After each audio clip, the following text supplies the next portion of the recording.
University of Chicago Public Policy Podcasts.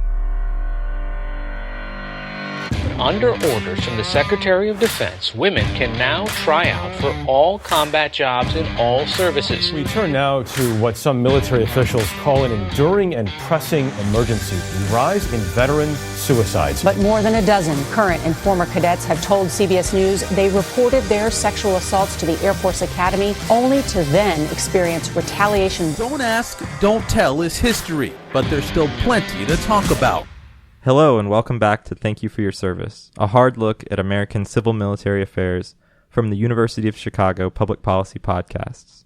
I'm Thomas Krasnation. And I'm Nick Pareso. Today, we're excited to bring you another discussion with writer Phil Klay.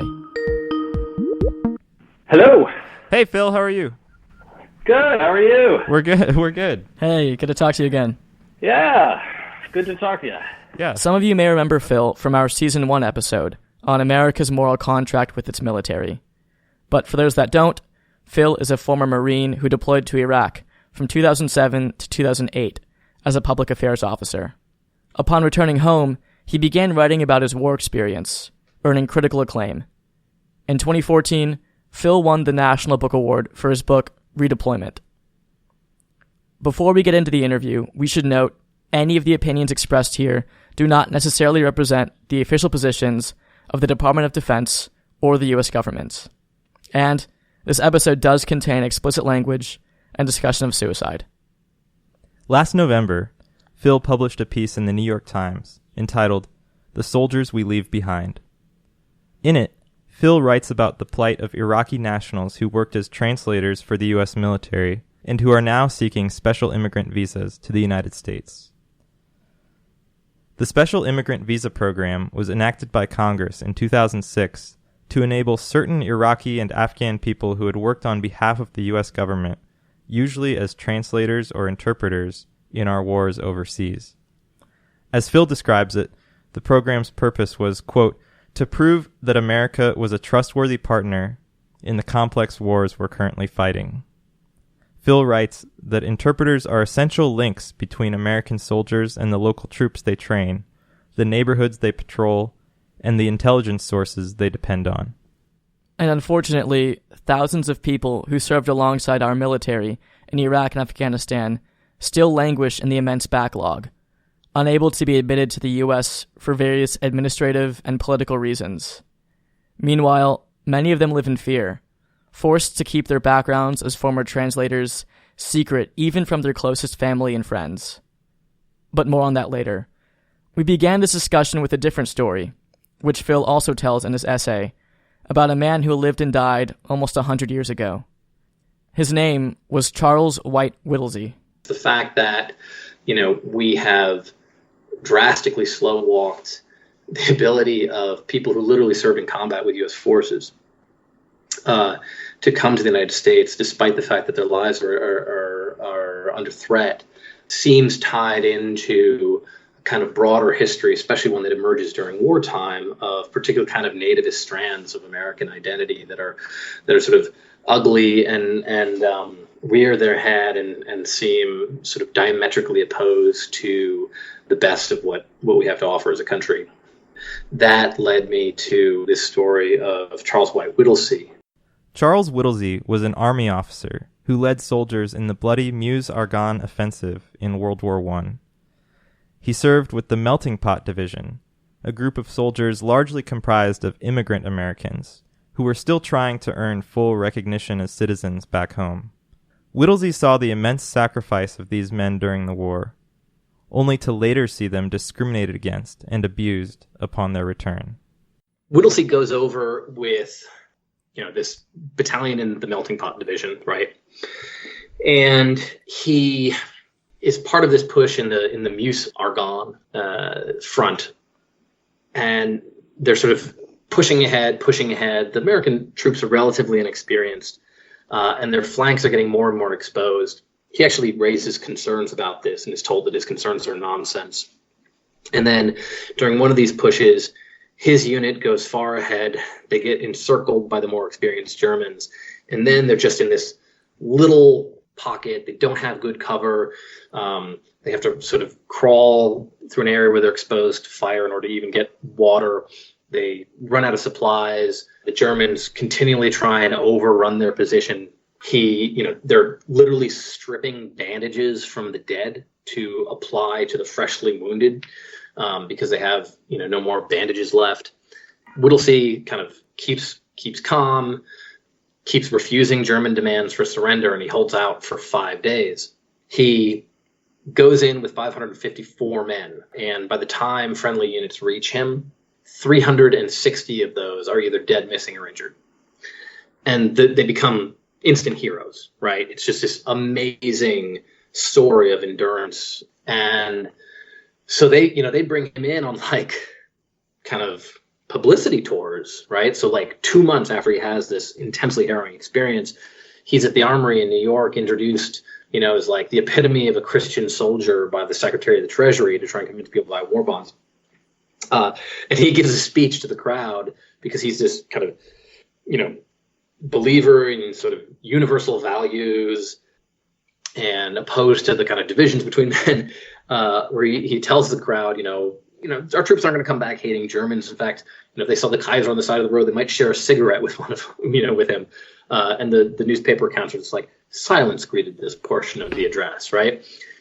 And his men, once he's back, are increasingly experiencing, discrimination, right? Because they are they're the melting pot battalion. There are a bunch of immigrant groups that are not wanted. There have already been sort of restrictionist immigration laws that have been put into place, specifically designed to try and limit people from the kinds of countries that his men came over with, right? And, he actually quickly tries to restrain his public appearances. He does speak out in favor of the League of Nations. There's a event organized by Jewish groups to protest anti-Semitism, where they're trying to sort of talk about the fact that, Jews served America honorably in the Great War. And so he, does go to that, and he says, if I'm ever pessimistic of the future of this country, I would always feel assured that I could go to the crowded quarters of the city and pick out Hershkowitz, Siriglio, and O'Brien, and know that in them I could find the kind of men that were needed, right? He helps the Polish stowaway cousin of one of his soldiers avoid deportation. And then he's invited to the burial of the unknown soldier. And this is a corpse that is so ravaged by war that's totally unrecognizable. And it gets this incredibly lavish burial. It's, brought overseas under escort. It's laid out in state. It's given every award you could possibly give a soldier posthumously. Tens of thousands of Americans come see it and come pay their respects in the Capitol building. There's this procession down the National Mall with the president, the former president, and Congress, and the Supreme Court, and the Metropolitan Opera has sent a quartet singing psalms about how this guy died just like Christ. And Whittlesey is one of the pallbearers, because they have Medal of Honor recipients as the pallbearers, and so he's picked. And he turns to a friend, and he says, I should not have come here. I shall have nightmares tonight and hear the wounded screaming once again.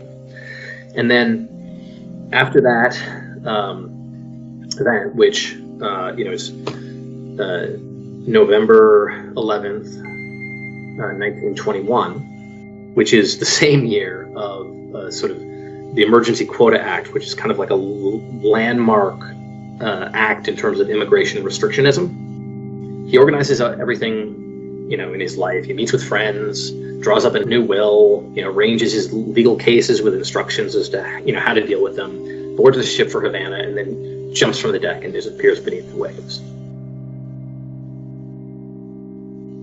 When people, it's sort of telling, I think, that after the interment of this lavish interment of the burial of the unknown soldier, as Jonathan Ebel points out, he kills himself in a way that almost seems designed to prevent his body from being treated the same way, because it'll never be recovered. And every once in a while somebody will write an article about Whittlesey, and it's often described as a story of trauma or survivor's guilt.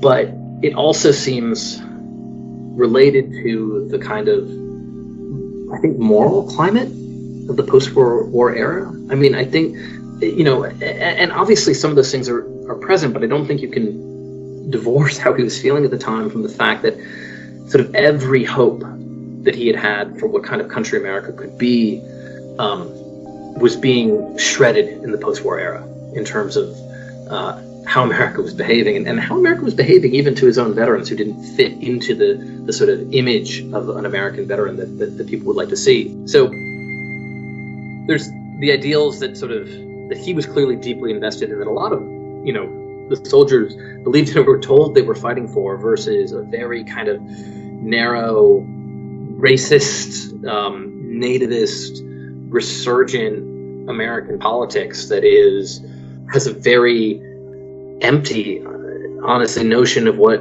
Americanness is, and sort of ugly and racialized version of what it is to be an American. It's hard not to look at the sort of desolation someone like Whittlesey was clearly going through and not see how deeply that must have affected him, and probably affected a lot of veterans at the time. We'll be right back.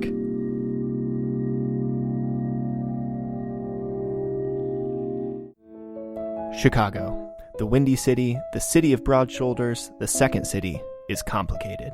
Known for its legacies of segregation and political corruption, Chicago has a lot to grapple with. On Chicagoland, we bring you conversations with activists, journalists, politicians, and others who are working to address these issues. You can find Chicagoland wherever you listen to podcasts. From University of Chicago Public Policy Podcasts, this is Chicagoland.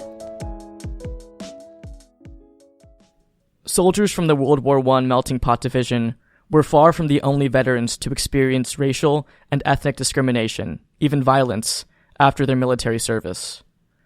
According to a report by the Equal Justice Initiative, between 1877 and 1950, there were 4,075 lynchings directed toward black veterans.